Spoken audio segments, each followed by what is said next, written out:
Hey friends, if you wish to fix ERR SSL version or CIPHER mismatch on Windows 11, then please watch this video. I will guide you through the resolution.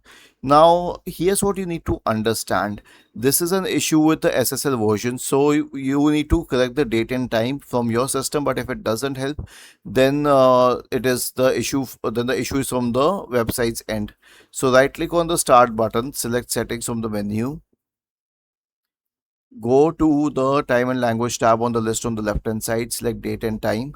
Make sure that all these three switches are on and then click on sync now. Okay, if the date and time is synced and you still face this issue, then it is an issue with the website itself, and try opening that website on your phone or any other device to verify this. Was this helpful? If yes, then please subscribe to the channel. If not, then let us know in the comment section of the video on how we could help you further. Thank you for watching this video and have a nice day.